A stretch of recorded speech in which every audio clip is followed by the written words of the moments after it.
토목기사 강의를 맡은 강태우입니다. 지금까지 나왔던 여러 토목기사 관련된 수업들은 많이 있었죠. 근데 제가 그 수업들을 쭉 봤어요. 쭉 봤더니 1번 재미가 없어. 2번 어려워. 그래서 학교에서 공부를 굉장히 잘했던 친구들은 글쎄요. 굳이 이런 강의, 물론 효과는 있어요. 시험에 대응하는 자세라든지 뭐 시험 어떻게 하면 빨리 문제를 맞출 수 있는 그런 부분들에 대한 테크닉적인 부분에서는 이 수업이 효과가 있을 수는 있겠지만 어찌됐든 공부 잘하는 친구들은 이 수업에 대한 효과보다는 사실은 공부를 못하는 친구들, 우리 솔직히 얘기하자고 공부를 못하는 친구들이 이 수업을 찾게 될 것이고 그러한 관점에서 보자면은 수업은 재미가 있어야 되고 쉬워야 할 것이다.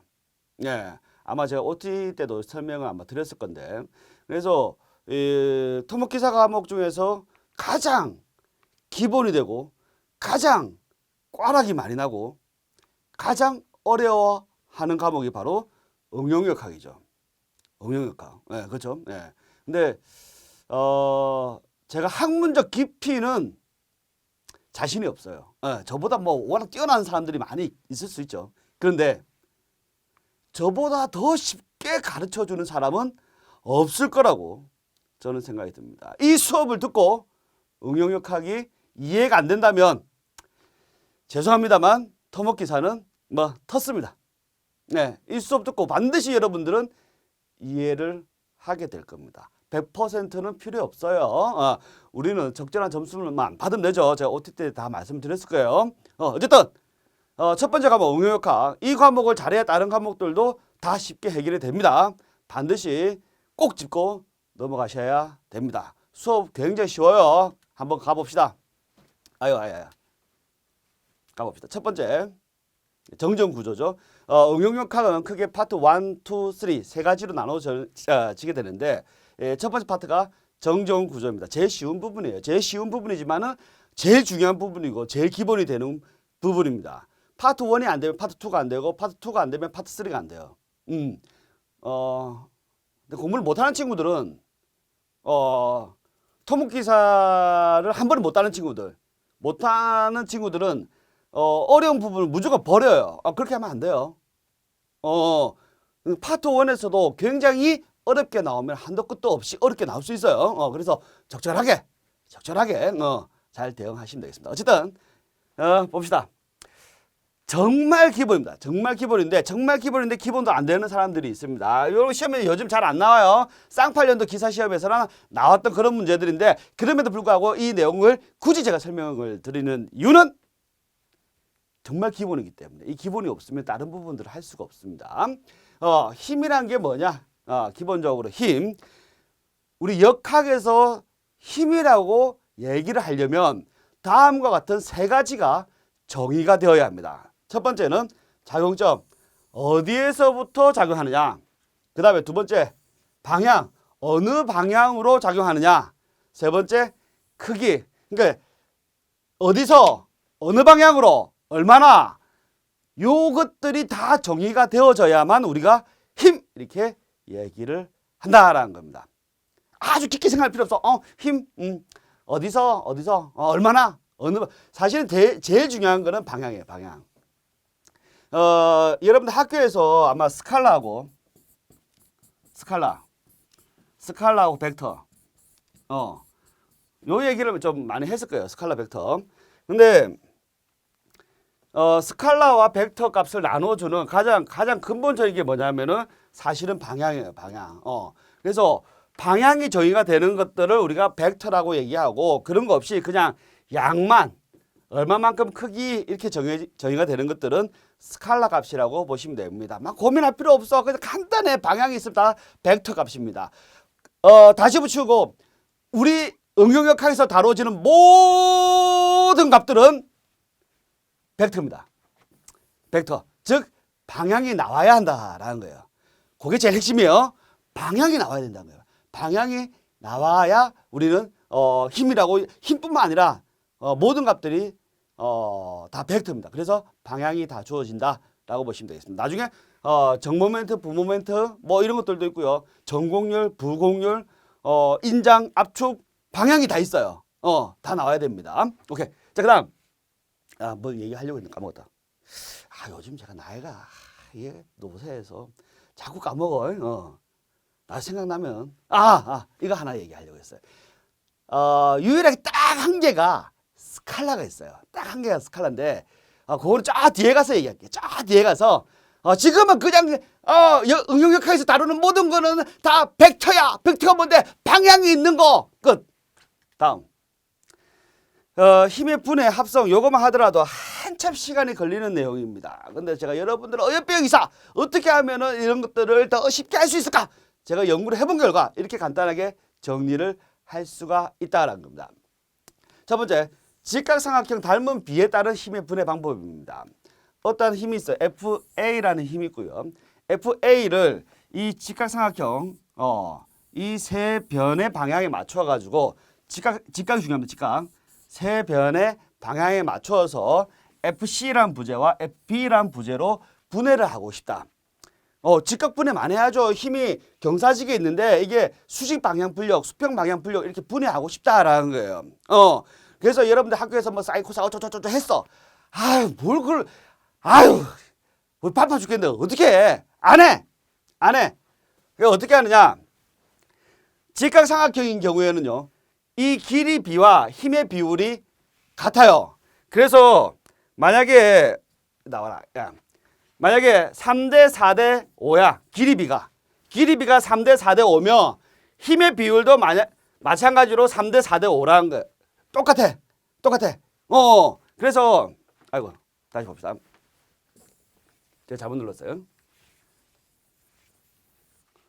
자, 다시 보시면 예를 들어서 이게 3대 4대 5예요. 길이 B가. 그러면 이 힘이 만약에 10이라고 하자는 거야. 10. 5m일 때 10이죠. 그거 5에다 몇 배 한 거야? 2배잖아. 5일 때 10이야. 그럼 4면 얼마인데?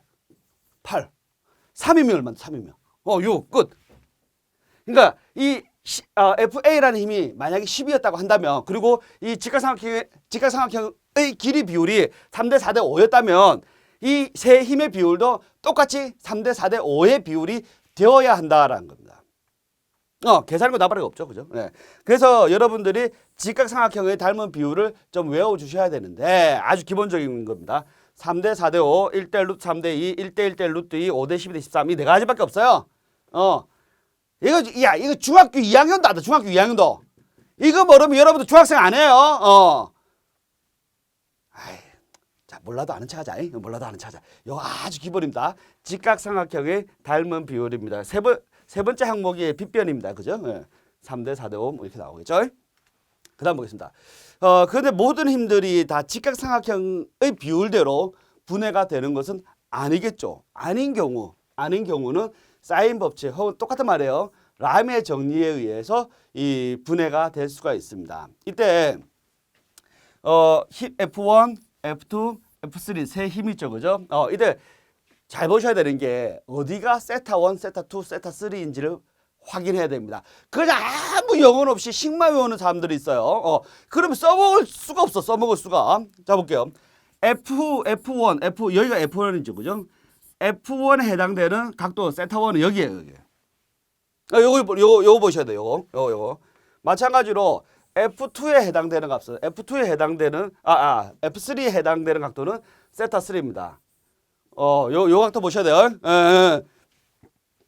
요 힘과 안 만나야 돼요. 마찬가지로 이렇게 되어져 있을 수도 있죠. 그죠? 이렇게 되어져 있으면 F1에 해당되는 각도 세타 1은 여기입니다. 여기. 요 기억하셔야 돼요. 어디가 그 힘하고 짝을 이루는 각도인지 눈여겨 보셔야 됩니다. 오케이. 자, 요게 되었다면은 이제 요식 쓰시면 돼요. 되죠? 사인 세타의 비율이 힘의 비율과 동일합니다. 요거를 우리가 사인 법칙 혹은 람의 정리라고 얘기를 하죠. 오케이. 그래서 이 각도는 뭐 여러분들 계산기를 가지고 그식 저식 하셔도 되고 값이 나온다면은 이 세 힘의 비율대로 값을 구해낼 수가 있겠죠. 오케이. 자, 예제 문제를 한번 보시죠. 예. 5톤의 물체가 뭐 매달려 있습니다. 잘 안 보이네. 여수색으로 할까? 예. T1이 받는 인장력은 얼마입니까? 라는 문제입니다. 우리가 앞에서 우리가 사인 법칙 했었다 그지? 그러면은 5톤에 해당되는 각도는 요 사인 요각도다 그지? 그럼 사인 90도. 요렇게 되어져 있으면 90도란 뜻이죠. 예. 그럼 사인 90도는 왜 잘 안 나오지? 사인 90도는 1이죠, 그죠? 예, 물론 이제 계산기로 하면 됩니다, 그죠? 예, 하면 되고, 그다음이 문제인데 여기 한번 볼까요? 그다음이 여기가 같은 색이라 헷갈리네. 빨간색으로 할까? 예. 자, T2를 한번 봅시다. T2를 보게 되면은 T2에 해당되는 사인 각도 요 각도죠, 그죠? 근데 이 각도는 문제에 안 나와 있어? 안 나와 있어. 그런데 이거 한번 봅시다. 이거 한번 봅시다. 우리가 사인 그래프를 보게 되면은 요렇게 되죠, 그죠? 이거 지금 기억이 안 나도 돼. 그냥 지금 잠깐 들으면 돼. 여기까지가 180도죠, 그죠? 예, 180도입니다. 그래서 0도에서 어떤 임의 각도로 오는 거나 뭐 여기가 임의 각도라고 합시다. 우리가 원하는 임의 각도예요. 네. 180도에서 거꾸로 오는 거나 사인 값은 같을 수밖에 없죠. 오케이. 그래서 다시 오면은 이렇게 보시면 됩니다. 자, 여기에서 이렇게 오는 각이나 사인 각도로 180도에서 반대로 오는 각이나 사인 값은 같다라는 뜻이죠. 그러면 사인 요 각도나 사인 요 각도나 같은 값이다. 됐죠, 그죠? 됐죠. 요게 실제 시험에서 흔하게 나오는 거예요. 흔하게 나오는 건데 제가 예제를 통해서 한번 보여드릴 테니까 일단 한번 봅시다. 일단 사인 요각도하고 요각도 같아요. 네, 같아요. 그 다음에 여기서 보시게 되면은 여기 90도죠, 그죠? 네, 90도. 그러면은 요 각도 사인 요 각도 요 각도 여기가 60도다, 그지? 그러면 요거는 30도죠. 얘하고 요 두 개 합치면 얼마야? 직각이니까 90도죠, 그죠? 예. 그다음에 얘하고 둘이 합쳐도 90도죠, 그죠? 따라서 요 각도하고 요 각도는 같은 값이 됩니다. 예. 요거 이해 안 되면 다시 돌려보기 해. 지금 내가 반복적으로 다시 설명할 수 없으니까. 그럼 다시 정리해 보면 이거 좀 지울게요. 정리해 보면 원래는 우리가 T2를 구하기 위해서 사인 이 각도가 필요하다는 거예요. 근데 시험 문제에서는 이 각도가 잘 안 나와요. 잘 안 주어져요. 그럼 어떻게 하면 되느냐? T2에 붙어 있는 요 각도 있죠. 요 각도. 요 각도를 쓰시면 돼요. 이게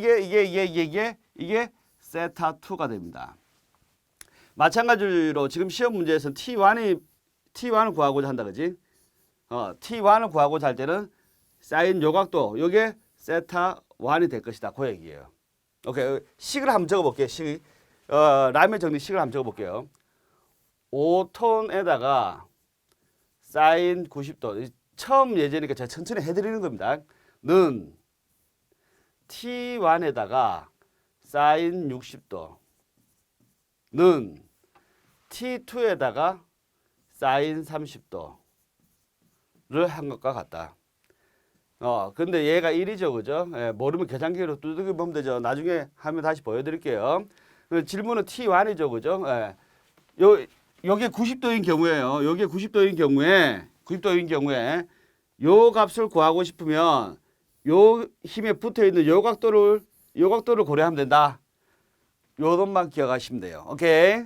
됐죠? 네, 갑니다. 그러면 요거는 이제 T2는 필요 없죠. 지우면 되고. 예. T1만 구하면 되죠. 그죠? T1. 따라서 사인 60도 넘겨주면 된다. 그지? 따라서 T1은 5톤 곱하기 사인 60도.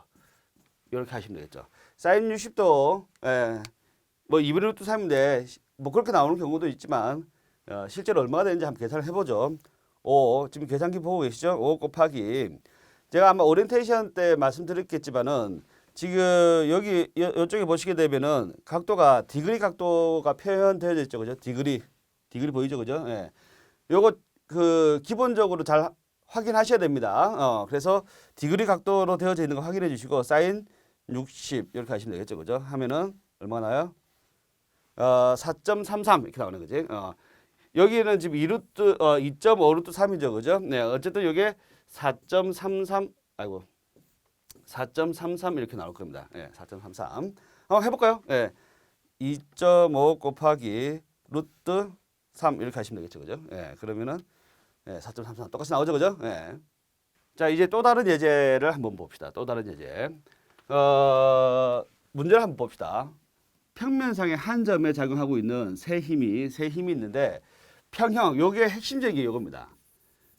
세 힘이 평형을 이루고 있다라고 했습니다. 세 힘이 평형을 이룬다. 한 점에서 작용하고 있다. 근데 딱 봐도 어떠한 각도가 있죠. 그죠? 각도가 있다. 사실은 여기에 조건이 돼 있어야 돼요. 세타는 0도나 180도가 아닙니다. 0도나 180도가 아닙니다. 라는 표현은 사실은 있어야 되는데 그냥 묵시적으로 요 힘이 요러한 힘이었다면은 0도나 180도일 수는 없거든요. 예, 그래서 아마 특별히 조건 안 줬는데 오해 소지를 없애기 위해서는 이렇게 해야 아마 맞지 않았을까라는 생각이 듭니다. 어쨌든 언뜻 보게 되면 되게 까다로워요. 언뜻 보게 되면 되게 까다롭습니다. 우리가 일반적으로 하는 방법으로 한번 생각해 보게 되면은 이렇게 되겠죠. 예. 30 왜 자꾸 치고자? 야, 꺼져봐. 응? 예, 뭐가 잘못 눌러주고 있는 모양이네요. 예. 예. 3 예, 제가 뭐 눌러주고 있나요? 예.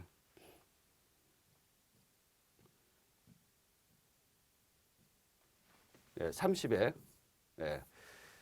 30의 사인 세타 30의 사인 세타 2 이꼴 40의 사인 세타 1 이걸 50의 사인 세타 3 요거 하나 나와 있고요. 예. 그다음에 세타 1 플러스 세타 2 플러스 세타 3 이꼴 360도 라는 방정식이 하나 나올 수가 있죠. 그죠? 예. 뭐 여러 가지 또 뭐 구현할 수가 있는데 일단 변수가 세타 1, 세타 2, 세타 3이기 때문에 방정식이 세 개가 필요하죠. 그죠? 그런데 지금 뭐 굳이 하면 세 개는 뭐 좀 꾸역꾸역 낼 수는 있겠는데 꾸역꾸역 하기에는 우리 시간이 그렇고 이게 무슨 달나라 우주선 쏘는 것도 아니고 아닌 것 같아. 그지? 이거는 아닌 것 같은데 요거 성립하는 거 맞아요. 예, 성립하는 거 맞고 근데 요 상태로는 안 될 것 같아. 그런데 이 힘을 보니까 이 힘을 한번 봅시다. 이 힘. 요 세 개의 힘을 보니까 겁나 익숙해. 겁나 익숙해. 이거 뭐죠? 직각삼각형 닮은 비죠. 그러면은 이걸 람의 정리로 쓰는 게 아니고 직각삼각형 닮은 비로 써야 되겠구나 라고 우리가 확인을 해볼 수가 있죠. 그래서 지금 여기 있는 각도 방향 신경 쓰지 말고 그냥 직각삼각형 그려.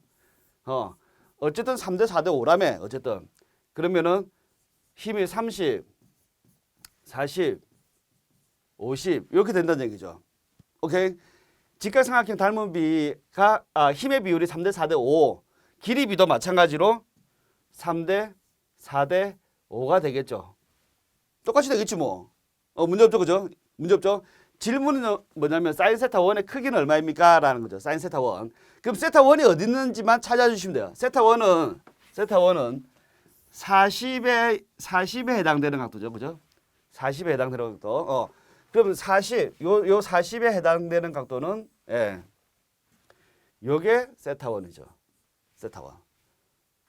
됐죠? 됐죠?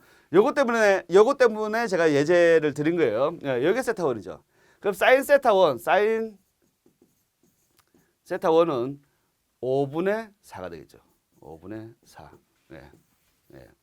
5분의 4 이렇게 되겠죠. 그죠? 5분의 4니까 당연히 0.8 이렇게 하셔도 되겠고 간단히 정리가 되겠죠. 자, 예제 잘 보셨죠. 그죠? 그래서 그 방법대로 하시면은 아마 수월하게 적용이 가능할 거고요. 물론 익숙해지기 위한 연습은 하셔야 됩니다. 그 다음에 토목기사 시험에서 자주 나오는 것 중에 하나가 이 코사인 이법입니다. 코사인 이법 이게 종종 나오는데 자 봅시다. 두 힘이 있어요. P1, P2가 있고 그러니까 한 점에서 만나는 두 힘이에요.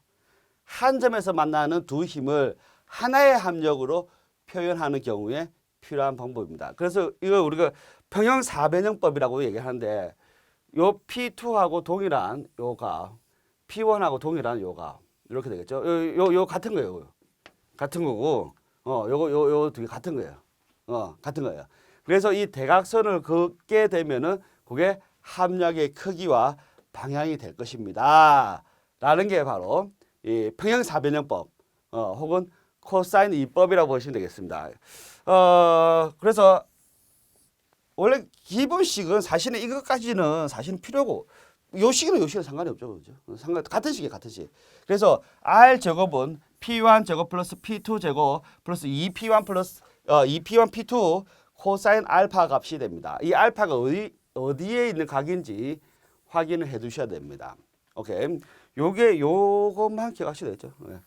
요것만 기억하시면 되겠죠. 요것만 기억하시면 되겠죠. 그죠? 네. 시험 문제에 물어보는 거는 R을 물어봐요. 그러면은 R 제곱은 이렇게 되니까 요걸 다 계산하고 난 뒤에 루트 N서 하면 끝나는 거죠. 네. 나중에 그 아마 예제나 혹은 문제풀이나 이런 데서 자주 보여드릴 거예요. 네. 그리고 지금 아마도 아마 제가 저기 OT와 별도로 이 계산기 사용법에 대해서 계산기에 대해서도 고민했어요. 어떻게 할까 이랬는데 그것도 제가 따로 특강? 네. 특강? 뭐 몰라요. 어쨌든 그런 형태로 해서 여러분들이 계산기를 더 쉽게 사용할 수 있도록 제가 다 설명을 드리도록 할 겁니다. 오케이. 결국은 이 식이 여러분들에게 필요한 식이 되겠죠. 실제로 보게 되면은 응용역학이 제가 수업을 되게 쉽게 하려면 뭐 공식집 이런 거 있잖아, 그지? 공식집 이걸 팍 뿌리고 외워 이렇게 하면은 수업 되게 쉬워요. 설명할 거 없어. 야, 그거 공식 있잖아. 이러면 끝나는 거야.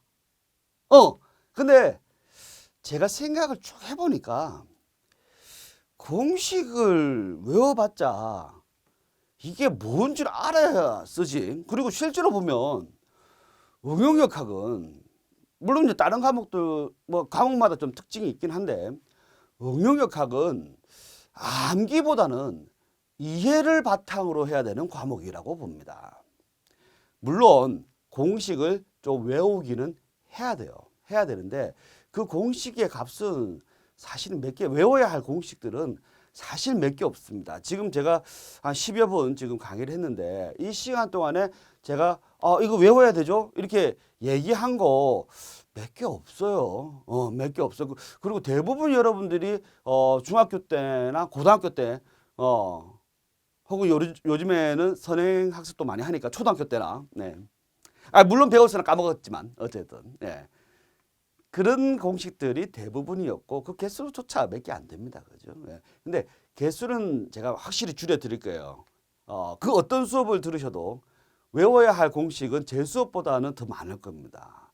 우리 수업이 외워야 할 공식 수를 최소화시켜 드릴 겁니다. 대신 이해를 꼭 하고 넘어가셔야 됩니다. 이게 왜 이렇게 되는지 제가 요거 봐라 이거 주의해야 돼. 이거 정말 주의해야 되는 거야. 자 보겠습니다. 그 다음에 평행한 힘들이 앞서요. 평행한 힘들. 우리가 지금 여러 가지 힘들을 다뤄보고 있죠. 그죠? 직각삼각형 닮은 비율. 그 다음에 직각삼각형의 닮은 비율이 안 되는 경우. 그 다음에 한 점에서 만난 두 힘 있었다. 그지?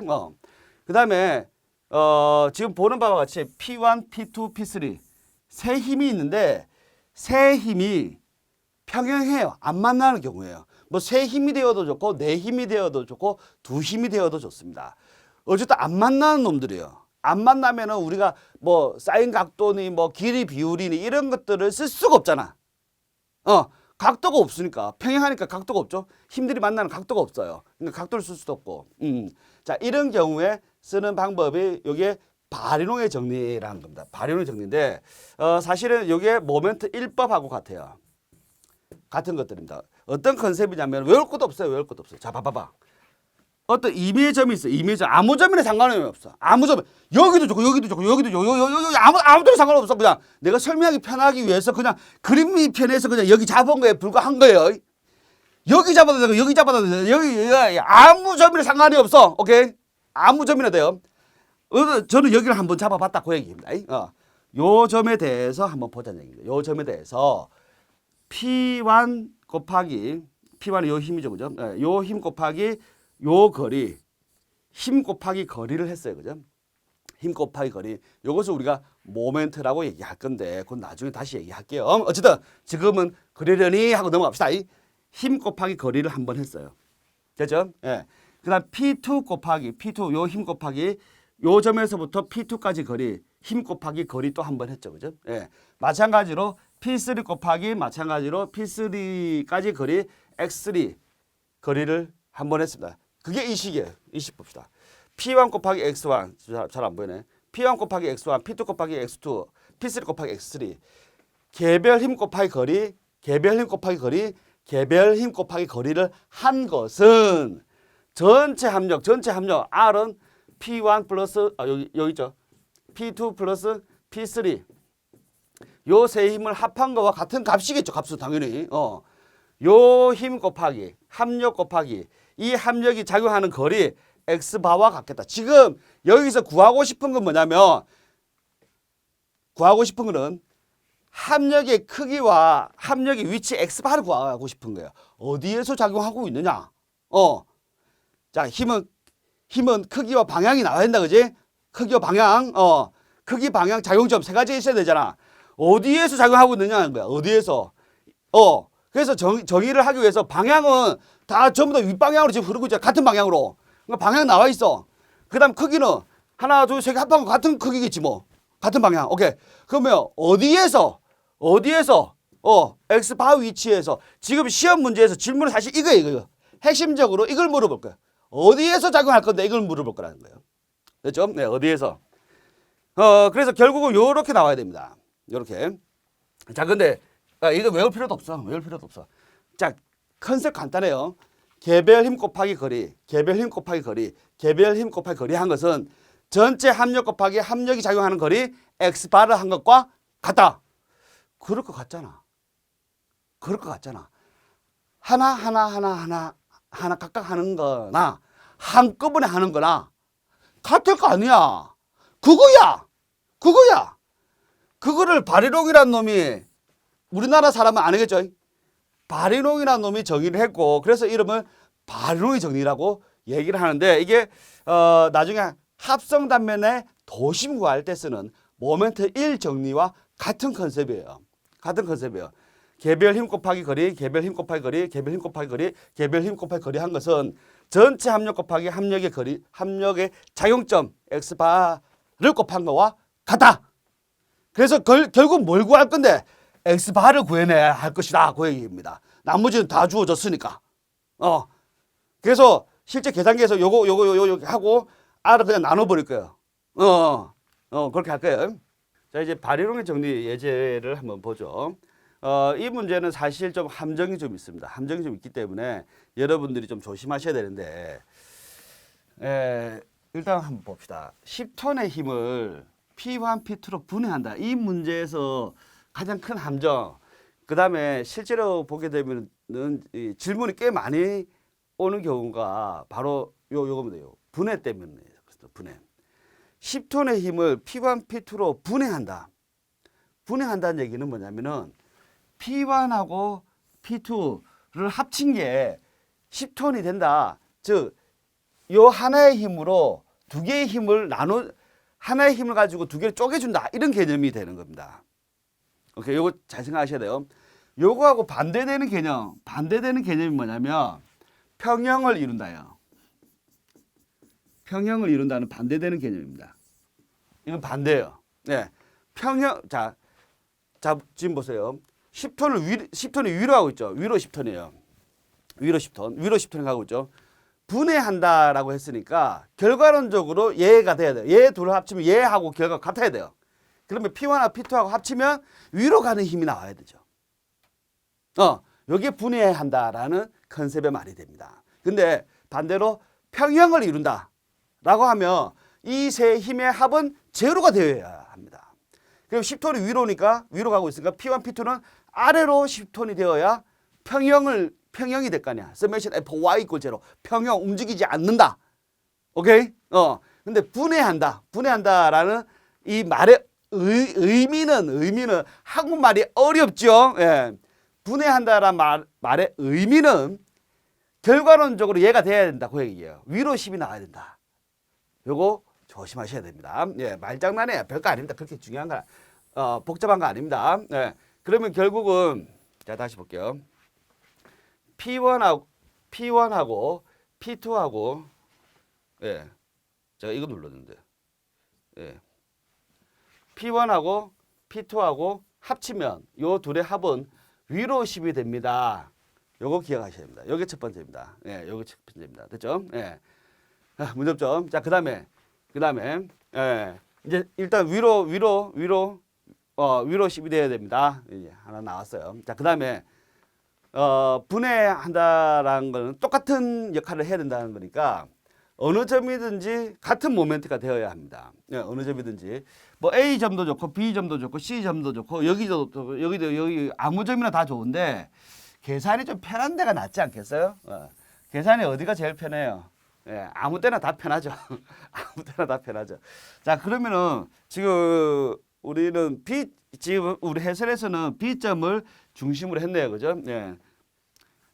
B점을 중심으로 한 이유는 뭐냐면 B점이든 C점이든 상관이 없어요. 요 점을 중심으로 하게 되면 변수 하나가 없어져 버리죠. B점을 변수로 해버리면은 P1이 모멘트 8이 없어져 버리죠. 네, 그래서 P2 곱하기 요 거리 바로 해버릴 수가 있고 마찬가지로 C점에 대해서 검토를 하게 되면은 P1만 남고 P2는 없어져 버리죠. 모멘트 8이 없으니까. 예, 그런 컨셉으로 보시면 되겠습니다. 그래서 우리 해설에서는 B점을 중심으로 했으니까 저는 C점을 중심으로 한번 해볼까요? C점을 중심으로 해볼까요? 자, 방정식 하나씩 써볼게요. 위로 가는 걸 플러스로 할게요. P1이 지금 아래쪽이죠, 그죠? 아래쪽으로 가고 있으니까 마이너스를 해줘야 되겠다, 그지? 마이너스. 그냥 씁시다. 예. 아래쪽으로 가고 있어도 그냥 신경 쓰지 말고 그냥 갑시다. P1 플러스 P2를 하게 되면은 요게 10이 되어야 합니다. 위로 가는 10이 되어야 합니다. 됐죠? 예. 됐죠? 그냥 있는 대로 씁시다. 있는 대로. 예, 됐죠? 그다음에 C점에 대해서 모멘트 지금 우리 해설은 B점에 대해서 한 거예요. C점에 대해서 한번 해 볼게요. 요걸 우리가 보면 되니까. 네. 서메이션 모멘트 C. 자, C에 대해서 합니다. C에 대해서 먼저 P1, P2로 먼저 돌립니다. P1, P2. 근데 C점에 대해서 돌리면은 P1 곱하기 3m죠. 그죠? 3m 됐죠? C점에 대해서 지금 얘는 무시하고 돌립니다. P1 곱하기 3m 돌아갔죠. 그죠? 네, 근데 반시계로 돌아갔죠. 시계로 돌아가는 것을 일단 플러스로 하겠습니다. 네, 그래서 반시계로 돌아갔으니까 얘는 마이너스라고 하겠습니다. 오케이. 그 다음에 얘 둘은 무시하고 이 10톤만 가지고 계산을 한번 해보죠. 뭐에 대해서? C점에 대해서 마찬가지로 한번 해볼게요. 그럼 10 곱하기 6m죠. 그죠? 네, 10 곱하기 6 되겠습니다. 됐죠? 예, 이거 같아야 되겠죠. 그죠? 예. 즉, 이 두 힘으로 이 지점에 대해서 모멘트 돌리는 것과 10톤으로 이 지점에 모멘트 돌리는 결과는 같아야 합니다. 라는 뜻이 되겠죠. 오케이. 그래서 약분을 해주시게 되면은, 약분하면 이렇게 2가 되겠네. 그지? 따라서 P1은 마이너스 20이 될 겁니다. 어려운 거 아니죠. 그죠? P1은 마이너스 20. 됐죠? 그럼 이제 끝났어요. 예. P1이 마이너스 20이죠. 그죠? 예. 넘겨주게 되면은, 저기 마이너스 20. 예. 그럼 P2는, 예. 왜, 나왔죠? 예. 아우, 힘들어.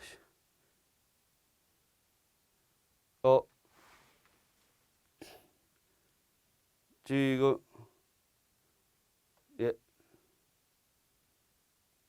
이게 두 가지로 나올 수가 있겠네요. 네.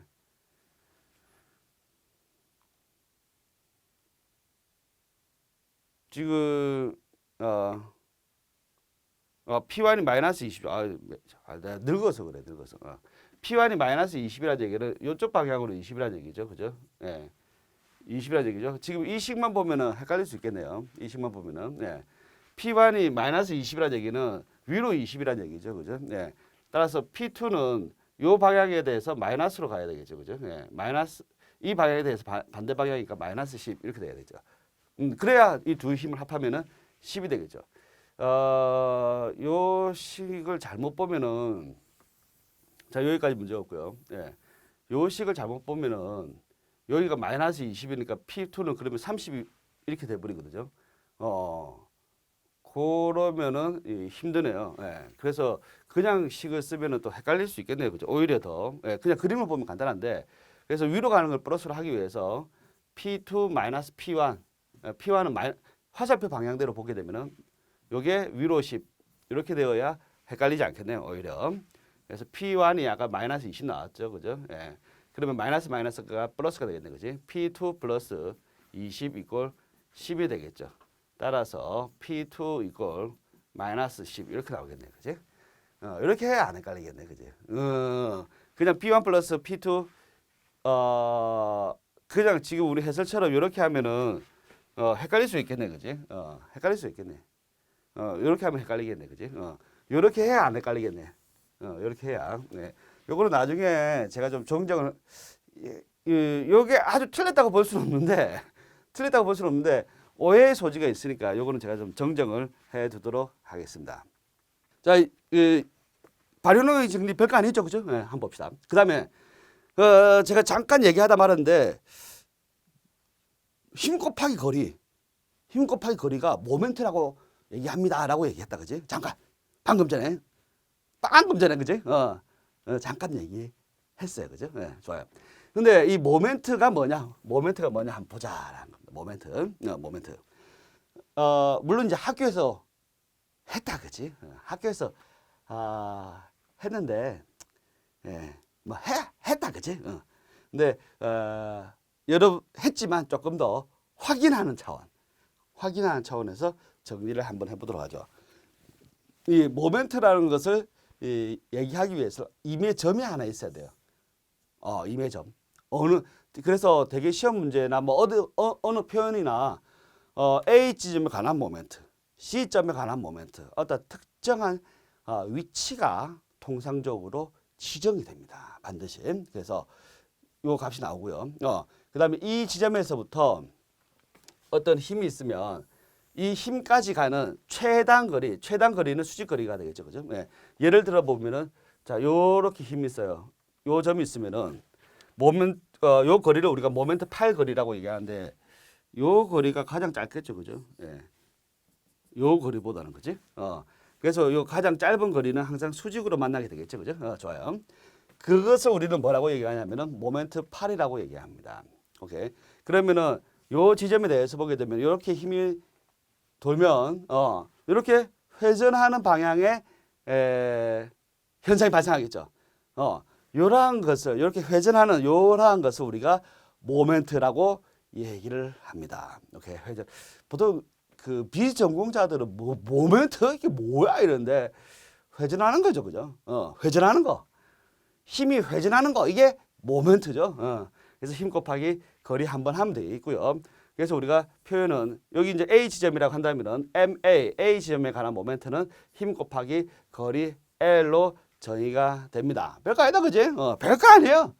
별거 아닙니다. 자, 그다음에 우력이라고 있습니다. 우력. 자, 우력이라고 있는데 우력이란 게 이 우력의 정의를 한번 보죠. 정의를 한번 보시게 되면은 같은 크기가 일단 같아야 되는 거지. 크기가 같아야 되고 뭐 같은 크기에 평행해야 되고 방향은 반대. 이러한 힘들을 우리가 뭐라고 얘기하냐면 우력이라고 얘기합니다.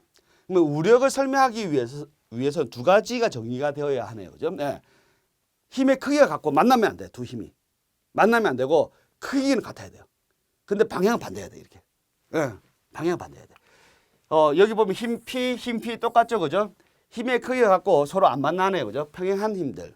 근데 방향이 반대로 되어져 있습니다. 오케이. 이러한 힘을 우리가 뭐라고 얘기하냐면은 우력, 영어로 하면 커플. 예. 야, 근데 어떻게 커플이냐? 야, 크기는 같은데 서로 반대로 보고 있잖아. 근데 우력, 친구 힘 이런 뜻이죠. 그죠? 친구 힘, 짝힘이라고도 얘기해. 그런데 이게 짝이면 서로 같은 데를 봐야 되는 거 아니야? 반대를 보는데 반대를 봐야 친구인가? 반대로 보면 적 아니야 적? 나는 오른쪽 보는데 쟤는 왼쪽을 보고 있어. 그럼 우리가 적이잖아, 그지?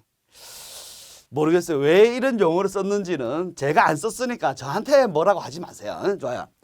어쨌든 이러한 힘들을 우리가 뭐라고 얘기하냐면은 우력이라고 얘기를 합니다. 오케이. 여기까지는 아무것도 아니죠. 여기까지는 아무것도 아닙니다. 이 우력이라는 것이 확인이 되었다, 그지? 힘의 크기가 같고 방향이 반대인 서로 만나지 않는 이 두 힘, 이것을 우리가 우력이라고 얘기하고, 이 우력이 확인이 되면은 여러분들이 취해야 할 행동이 있다는 거야. 뭐냐 이게 뭐냐? 바로 하나의 모멘트로 치환해야 됩니다. 이게 중요한 포인트입니다. 그러니까 우력 관계 요거 대신에 이렇게 바꿔줄 수 있어야 된다는 겁니다. 이러한 형태는 이렇게 바꿔야 된다는 겁니다. 오케이? 하나의 모멘트로 치환한다. 이게 중요합니다. 오케이? 하나의 모멘트. 그래서 어느 위치에서나 동일한 값을 가집니다. 특이합니다. 예, 특이합니다. 그래서 요 지점에 관한, 요 지금 우력 관계죠, 그죠?